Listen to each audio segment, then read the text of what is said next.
thank your U.S. Senator to Bernie Moreno. And are you ready for OSU to beat Penn State tomorrow? I figured I knew the answer to that one. Well, it's great to be with you. My wife, our First Lady of Florida, grew up not too far from here in Troy, Ohio. And her parents both graduated from The Ohio State University. And just so you know, she grew up a Buckeye, now First Lady of Florida. She's been able to massage that pretty well, not create too many waves about that. But she is born and bred in Ohio, and we will be watching the game tomorrow at 12 o'clock noon. Bernie Moreno, we've been up doing events all day. You guys need to bring him a big victory on Tuesday. It's very important. You can't change the country with executive order. We need to have fighters in the House and in the Senate. And I was actually supposed to come up to Ohio to help Bernie about a month ago. And then a young lady named Helene had different plans for me.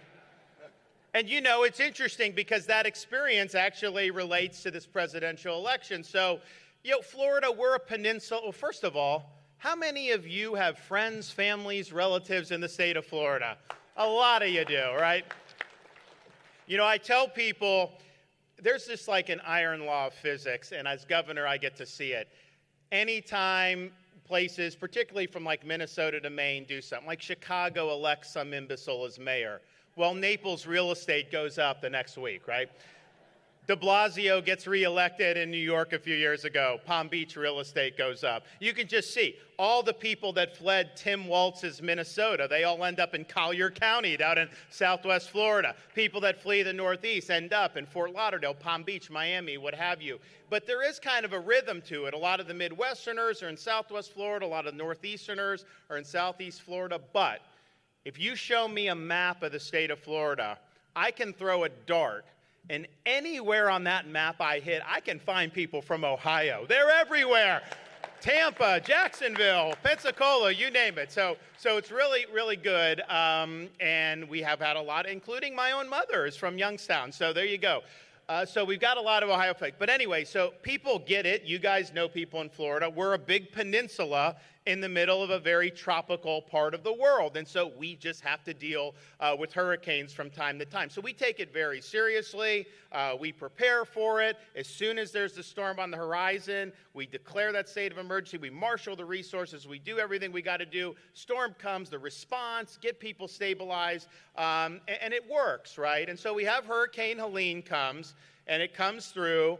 And I think we had like 30,000 utility workers ready, so they reconnected 2.4 million people in record time. No one had ever done that faster. We did over 1,000 rescues successfully, all on and on stuff. But I mean, it's all consuming. And so come to find out about a day or two later, North Carolina is like, nobody's helping. Biden's nowhere to be found. Harris nowhere to be found. So I'm sending people from Florida, my state guard. I'm sending them to rescue people from North Carolina. I mean, imagine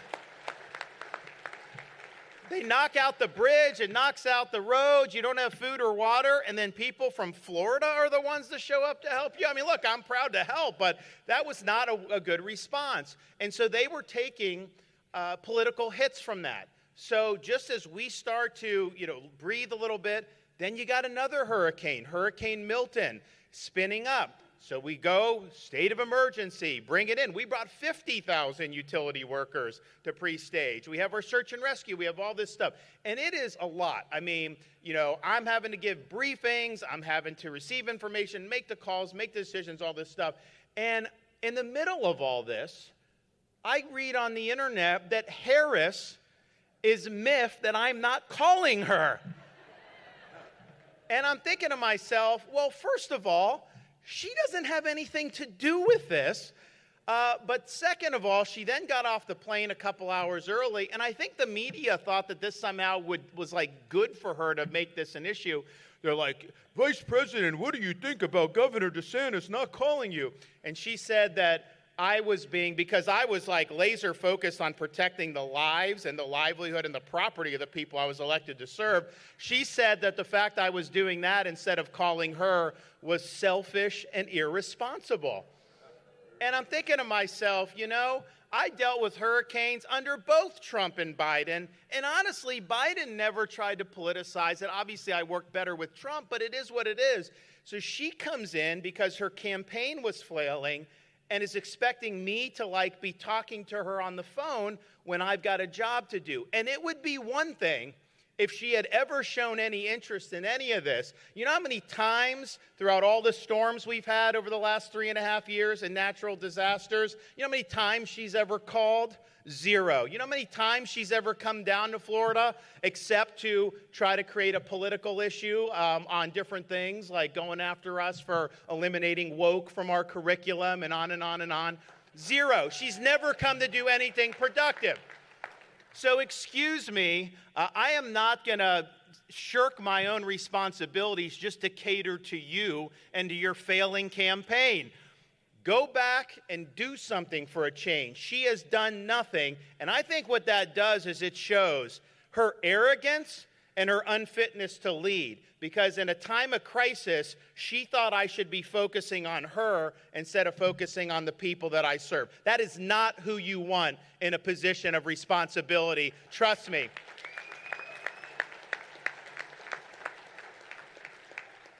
So I'm optimistic about Tuesday, and I know a lot gets said leading up to elections, talking heads, polls, all this stuff. It's like numbing. But what happens the day after? Let's assume we have a really good night as Republicans. It's time to lead, and it's time to get things done. And if you are willing to stand up, fight the left, defeat the left, show some courage, take the heat, and deliver results for people, you will be rewarded politically. It may not happen right away, but it eventually happens. Case in point, Florida. When I got elected in 2018, state of Florida had 300,000 more registered Democrats than Republicans. Never in our state's history did we ever have more Republicans than Democrats. And I think most of you know, Florida was usually the swing state in every election, including 2020, when, Donald Trump must have done 10 rallies in the fall just in the state of Florida. Today, we now have 1.1 million more Republicans than Democrats. That doesn't happen by accident. And why did that happen? Was it just luck? No, it was demonstrating leadership, standing up for people, fighting for people, even when it wasn't easy. I can look back at my time as governor, and the best decisions that I have made were the decisions in the heat of the moment that were the least popular decisions, certainly that got the most criticism from the left and the media.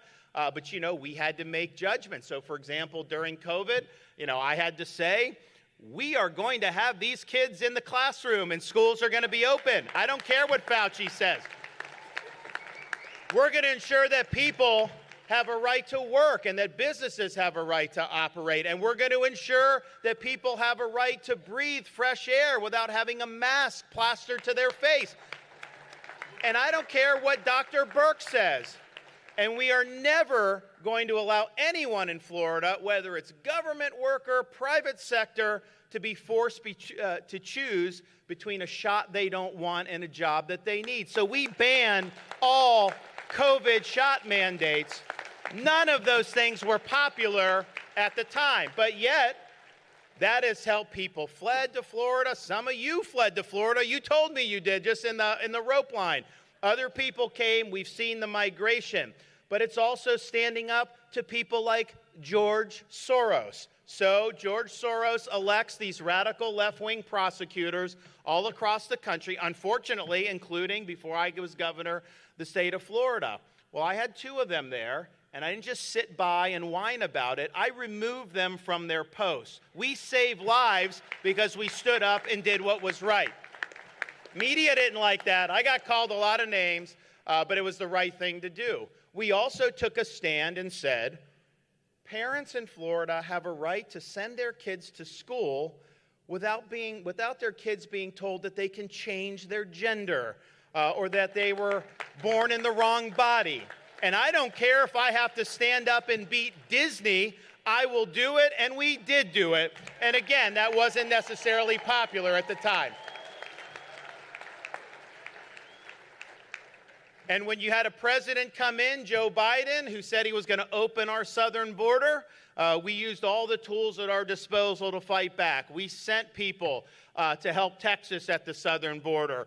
We instituted strong programs in Florida to be able to deter illegal immigration. We even bought tickets for some of the illegals to go to beautiful Martha's Vineyard. You know, whatever works, you got to do. So the media definitely didn't like that, I can tell you. So the lesson is what we need is we need people like Bernie and like others who are going to have the courage of their convictions. Because to change this country and to fix what's wrong, it is not going to be easy. If all leadership was sticking that finger in the wind and doing whatever way the wind blows, then leadership would not be in short supply. So we've got a lot of serious issues that are confronting us. Heck, in the state of Florida, we've actually stood for a culture of life in Florida. Regardless of how popular people tell you not to do it, we do it because we think it's right. The left is trying to force an amendment to our Constitution to put abortion till birth and to take away parental rights. And we said not on our watch, and so we're working hard, and we are going to defeat that amendment on Tuesday. And we'll be the first state to have done that. So don't worry which way the wind's blowing.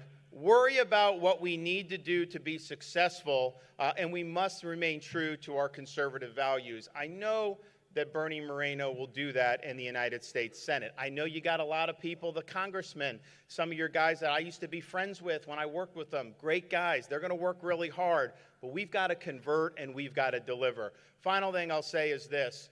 When our founding fathers framed our Constitution, it was not easy.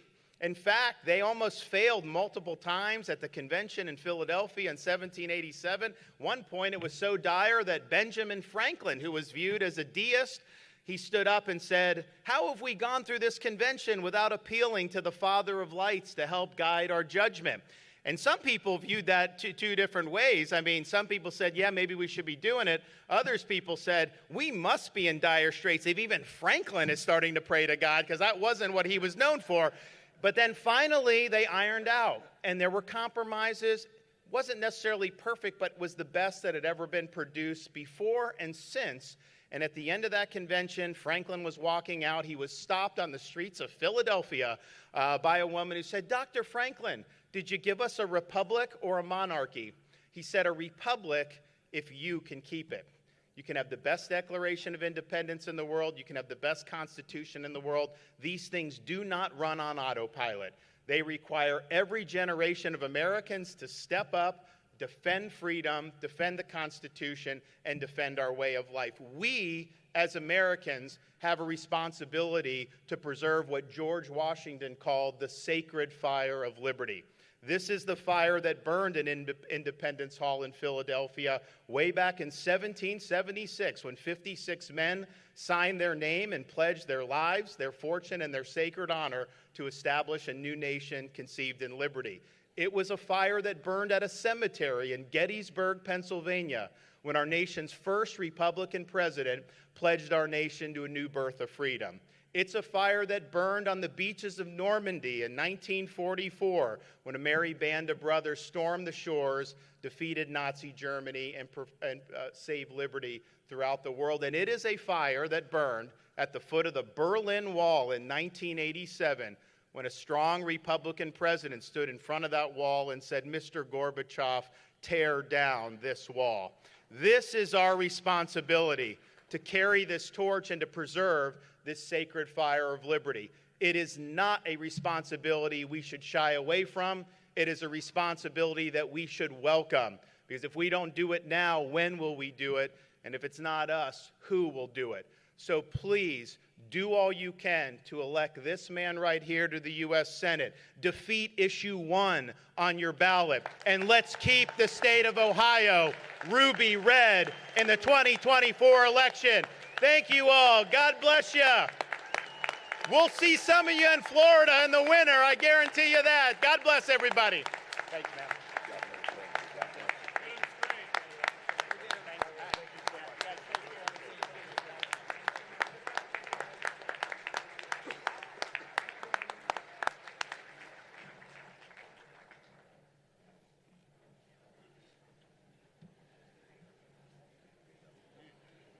How about that? There we go. Listen, the next individual that I know you've come to see this evening was a 2024 early on presidential candidate, a very successful businessman here in America, Vivek Ramaswamy.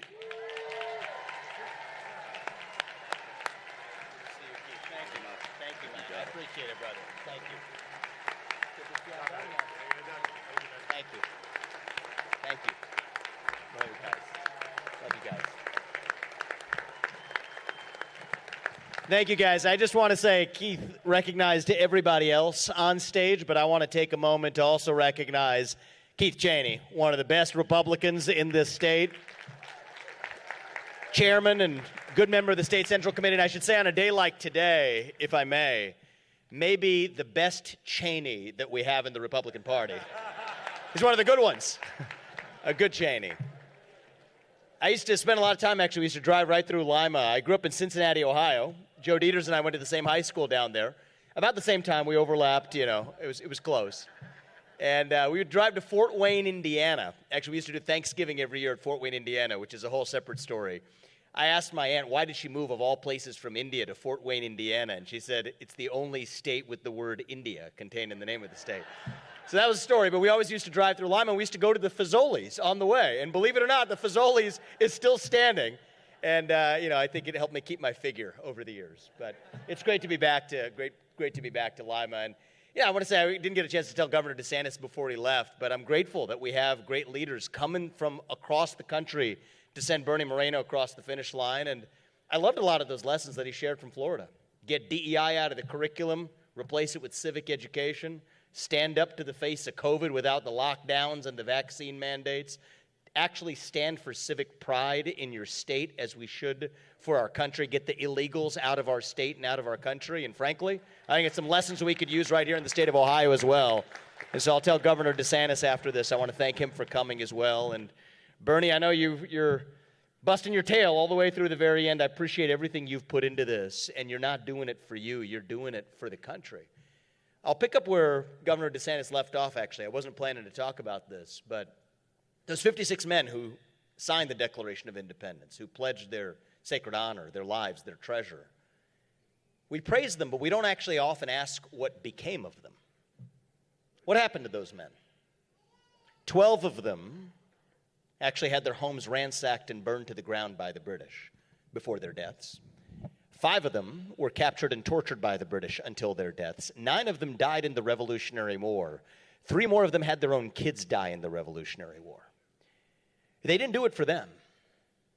They did it for us so we could be here 250 years later enjoying the blessings of liberty in the greatest nation known to the history of mankind. And I speak for everybody in this room when I say we refuse to be the generation that squanders it. They made that sacrifice in 1776. The least we can do is make a sacrifice now to save our country in our hour of need. And that's what I'm talking about tonight. This is not an ordinary election. This isn't one of those elections where we debate the tax rate 0.5% one way or another and call it a day. No, this is an election about the basic rules of the road that set the country into motion in 1776 in the first place. What does it mean to be an American in the year 2024? To me, it means we believe in the ideals of 1776. It means we believe in merit, that the best person gets the job rather than based on their skin color, that you get ahead in this country not on the color of your skin, but on the content of your character and your contributions. That's why we're against the woke DEI agenda. That's why we're against affirmative action, because we believe in merit. That's what makes us American. It means we believe in the rule of law. And I say this as the kid of legal immigrants to this country, to Cincinnati, Ohio, 40 years ago. Your first act of entering this country cannot break the law. And that is why, if we've had the largest influx of illegal aliens to this country in American history, we will have the largest mass deportation in American history. That is not racist or xenophobic. That is what it means to stand for the rule of law. Bernie and I share that in common as the kid of legal immigrants to this country. It means the people we elect to run the government ought to be the ones who actually run the government, not the shadow government and the deep state of 3-letter agencies that pull in the strings today. So you want to talk about mass deportations? I was with President Trump last week. I shared this with him on the plane. Don't forget the second mass deportation as well. That is the mass deportation of millions of unelected federal bureaucrats out of the D.C. bureaucracy. That, too, is how you save a country. And I think right now, more than ever, we are in a war. I don't use that word lightly. We are in a war for the future survival of this country. Our enemy is not our fellow neighbor. Our enemy is an ideology. And right now, more than ever, we need a commander-in-chief, a George Washington of our era, who will lead us to victory in that war. They shot at George Washington while he crossed the Delaware. They shot at Donald Trump, too. But that man who's going to lead us to victory is your 47th president, Donald J. Trump, as the next president of the United States. And we're going to send him to the White House, I think, decisively next week. But we don't get that second Trump term and the full agenda unless we also have lasting control of the U.S. Senate, decisive margins in the U.S. Senate as well. And the thing about Ohio, I'm going to be going to the Ohio State-Penn State game tomorrow. I got a complicated job because my wife works at Ohio State. We're Buckeyes, but I also got to court Pennsylvania voters, so we're going to be, doing a little bit of an interesting moment of honesty tomorrow. But Ohio isn't going to be the state that decides this presidential election. Thankfully, we have made Ohio a strong, conservative, reliable red state in the presidential elections, and we're going to keep it that way. But Ohio will be the state that decides whether we get to implement Trump's agenda into a second Trump term. And that comes down to whether we send Bernie Moreno back to the Senate and send Sherrod Brown packing. That's up to each of you. That's up to us. That's what the nation is counting on Ohio to do this time around. I'm asking you to make that sacrifice. Talk to the people around the state. Bernie's not going to mind me saying this because it's truth. Donald Trump is going to win this state likely by double-digit margins, all right? I think he's going to win the state decisively. Bernie is in a close race right now. I think it's fair to characterize it that way, a very close race with Sherrod Brown. I mean, the guy's been literally in the U.S. Senate since before I was born, and so he has a habit of knowing how to run these elections. But think about this. That means there's people who aren't in this room, I hope they're not in this room, who are going to vote for Donald Trump at the top of the ticket, but are going to vote for Sherrod Brown later down on the ticket. It doesn't make sense. So I'm not looking to just preach to the people who agree with us. Those are the people in this room. We need to get to the people who aren't in this room who are about to make that mistake. If 1 out of 10 of those people who are already going to vote for Donald Trump already then switch from Sherrod Brown to Bernie Moreno, this man's our next senator. We have a majority in the U.S. Senate. And I'll tell you what to tell them. Here's the truth. Here's the hard truth. Sherrod Brown voted to remove Donald Trump from office not once but twice. They impeached him. He voted to remove Donald Trump. So think about the logic. If you're voting for Donald Trump, but then you're also voting for Sherrod Brown, what do you think he's going to do if we send him back a third time? You mark my words, it's going to be something. They're going to try to vote him out of office again. We say hell no to that vision, just like we say hell no to issue 1, by the way. Don't vote. Somebody asked me this beforehand. Do you want to vote no on issue 1? I said, no. We vote hell no on issue 1. Actually, this is how we protect our state. And so we're going to send Donald Trump to the White House at the top of the ballot. But this time, Ohio decides a lot of importance all the way down the ballot, from sending Bernie Moreno back to the U.S. Senate, to save this country as an outsider, but focus all the way down to the bottom as well. And I'm asking every one of you, the things I'm telling you about Bernie versus Sherrod Brown, tell 10 people who aren't in this room, because that's what it's going to take. The same thing when it comes down to issue 1 as well. I mean, this one's near and dear to the heart of Ohio's future. Okay, this is a left-wing plot to turn Ohio blue because they couldn't convince the voters statewide to do it. Here's what's going on, because, first when I wish I had learned about this issue last year. I wish I had learned about this issue much earlier because we could have explained this much better to the people of the state. The more confusing it is, that means the more you have to pay attention. So in the 4 days we have left, because this is going to come down to a razor-thin margin, I'm going to ask each of you to go out and tell those same 10 people about what's actually at stake on issue 1 as well. Right now, the way we set our district lines, most of you know this, but it's worth saying it anyway, is set by 7 people, 3 of which are statewide elected officials. Because otherwise, there's 2 Democrats, 2 Republicans, so that's a tie from the legislature. But there's 3 people, the governor, the auditor, and the secretary of state, who decide it. And the beauty of those elections, including, like several on the stage, we got Keith Faber here with us, right? He's one of them. Those elections are statewide. It doesn't matter how you draw those lines. The whole state gets to decide it democratically. And if you don't like the way they did it, there's a beautiful mechanism we have in America and in Ohio is you vote them out. They don't want the people to decide. They now want it to be a committee of 15 unelected bureaucrats, effectively 15 Anthony Faucis, deciding how we draw our own district lines. And even worse, they don't want you as the voter to be able to vote them out. So I asked the question, because, they served me up the talking points, and okay, I got the talking points, but I want to get to the bottom of this. I want to understand the best argument for the other side, to what's really going on. So I said, what if they commit a felony? Can you remove them if they commit a felony? No, you can't. Can the voters vote them out if they commit a felony? No, you can't. Who can remove them? Only the other 14 other Anthony Faucis on that committee. It doesn't make any sense. Now, you can't make this stuff up. It gets one step worse than that. Not only do they not want you or us as the voters to be able to vote them out, they also don't even want us, the voters, to be able to talk to them. And if you do, I'm not making this up, they will report you to the government like you're some kind of criminal. This is Orwellian. You can't make this stuff up. And how would this ever pass? The answer is we've tried this in the state in the past. None of these things have ever passed, except this time something's different. You got the money being spent, including, I'm not even kidding you, by a Swiss billionaire who there's no evidence to suggest he's even a U.S. citizen, is a citizen of a different country, spending $5 million to govern the way we run our own elections in Ohio. That doesn't make any sense. It's the Great Reset globally arriving in our own backyard, and that's why I say we don't vote no on issue 1. We vote hell no on issue 1. Keep Ohio a self-governed state, and that's what I'm asking of every one of you to do, too.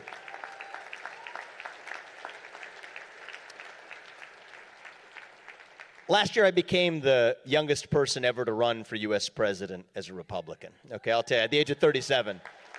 And I emerged with it with a couple of gray hairs on the other side, believe it or not. So learned a few things along the way. But I'll tell you what's going on with my generation.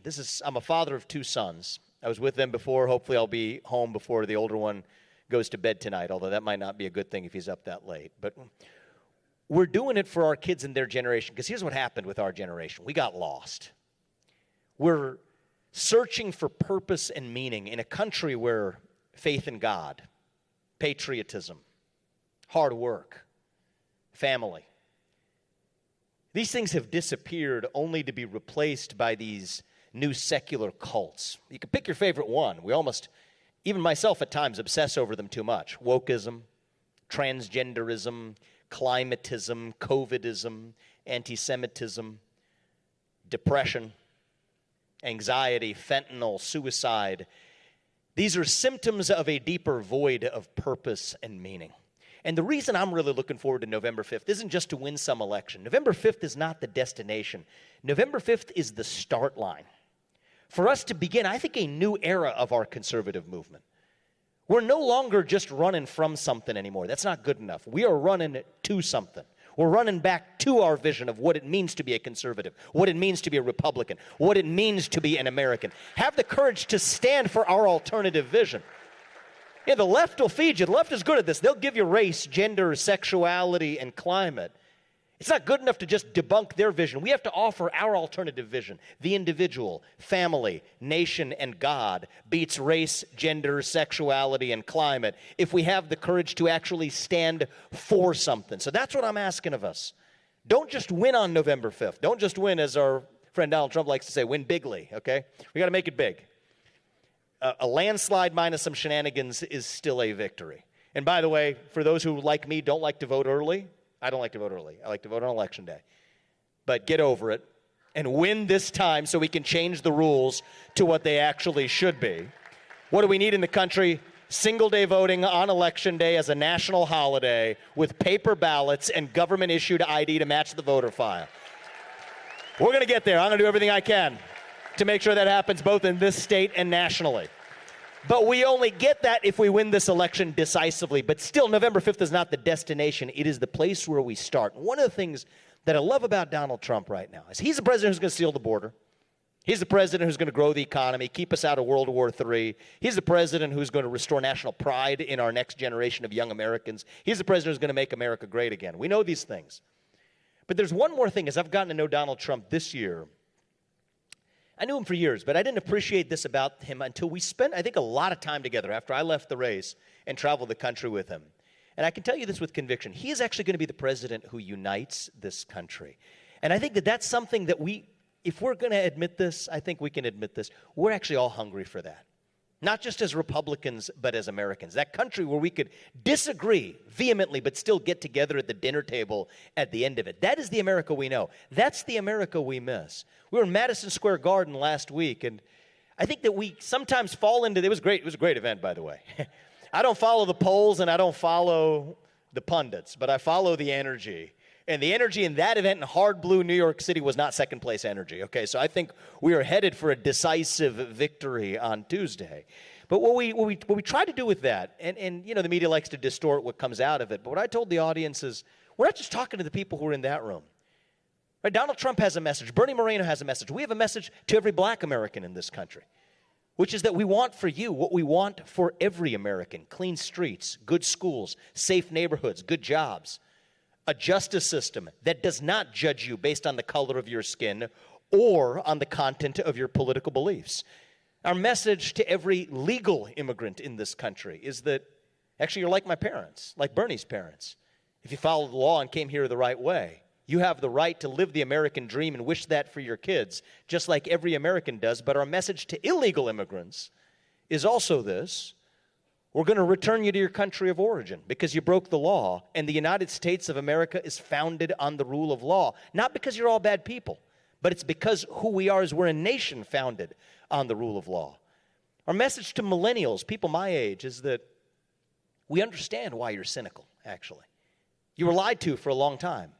We told you that somehow if you became a gender studies major in California and loaded yourself up with debt, that you would get a head start on the American dream, when it hasn't worked out that way. The Iraq War, the Afghanistan overstay, the 2008 financial crisis, and the bailouts that came afterwards. We get it. My generation is cynical. But our message is you still can't be cynical about our country because it is still the last best hope that we have. And I met a couple young people here today. Our message to Gen Z is you're actually going to be the generation that saves this country. Believe it or not, you're 18 years old or 19 years old. There's something going on. I was on a college campus in Pennsylvania yesterday. I've been to Miami. We did that event at Miami University. We saw the same thing. There's something going on in Gen Z, the next generation, that you got to appreciate this if you see what's happening in the country. There's a counterculture developing. If you want to be a rebel, you want to be a hippie, you want to stick it to the man, you're not woke anymore. Actually, today, you want to be a hippie, you stand up on your college campus and you call yourself a conservative. Say you want to start a family, get married, have kids, raise them to believe in God, and pledge allegiance to the flag. That's the new counterculture in America. So I truly believe that we're at a place where on the back of November 5th, when we wake up on the morning of November 6th, we won't have to be this nation in decline anymore that we've become. We don't have to be ancient Rome.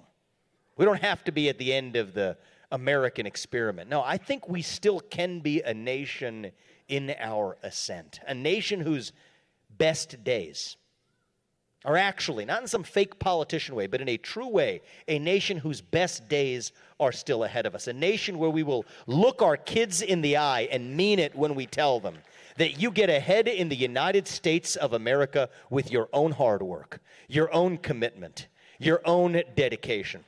And that you know what? You are free to speak your mind at every step of the way. That is the American dream. That is what we are running to. And with your help, that is what we will revive to save this great nation next Tuesday. Thank you all. God bless you and your families and our great state of Ohio. And may God bless our United States of America. Thank you, guys. We'll be back. Thank you.